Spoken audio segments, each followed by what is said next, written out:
Now, going back to the early 1990s, one of my first mob trials was the Sam Carlisi crew trial.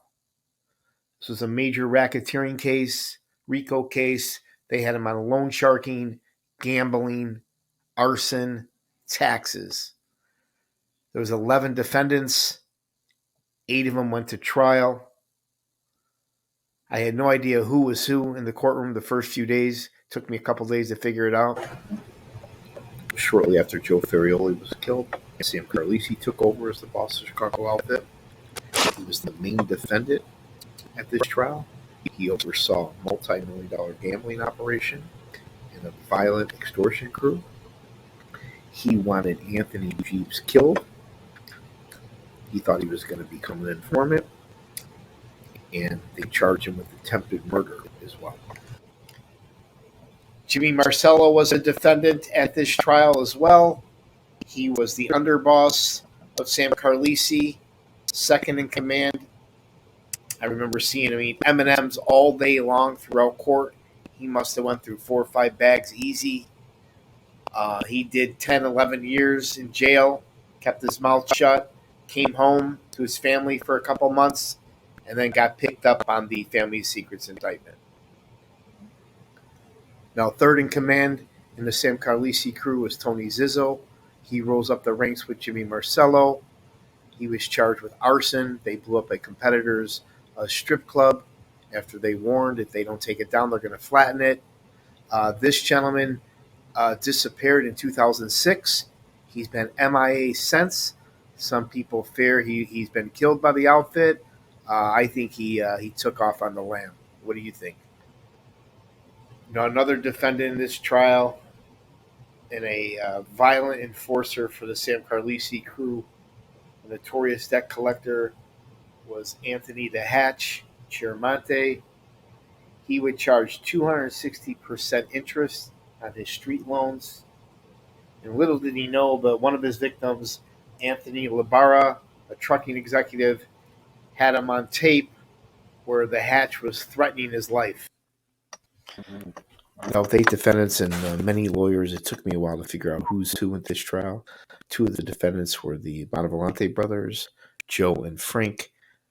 They had him on tape running a multi-million-dollar gambling operation, with Frank being the gambling crew leader.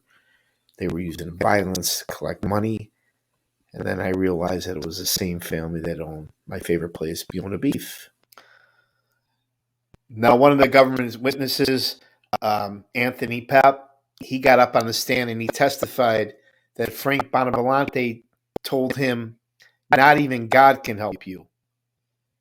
And if you don't come up with the money, I'm going to beat your effing head black and blue so it looks like you have some effing hair." The whole courtroom busted out laughing, referring to him as Mr. Clean.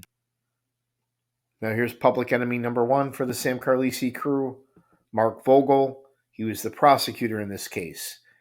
At times, especially during the close, he'd raise his voice and point his finger and yell at some of these defendants. And to see guys like Anthony Chiaramonte and Sam Carlisi glare back at him was a sight to see. Sam Carlisi was even growling at times. Here's a fine attorney, Thomas Sullivan. He came up under Jimmy Carter. His good old buddy, ex-Governor George Ryan, appointed him.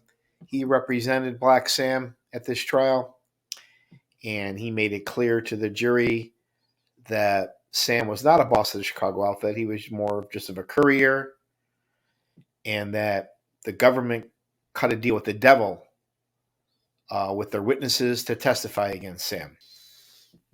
All rise. Here's Judge Plunkett. He presided over the Sam Carlisi trial.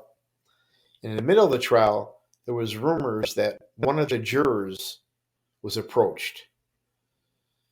So he was going to call a mistrial, but decided against it, proceeded, agreed with the jury, found all the defendants guilty, and gave them all sentences from 10 to 15 years in jail. Sam Carlisi was a World War II veteran, and even though he was in his 70s, the judge showed him no leniency, gave him like 12, 13 years. He ended up having a heart attack in 1997 at a jail in Florida. This man was a legend in the Chicago outfit, a relative of a New York crime family, and cousin of Al Tornabini.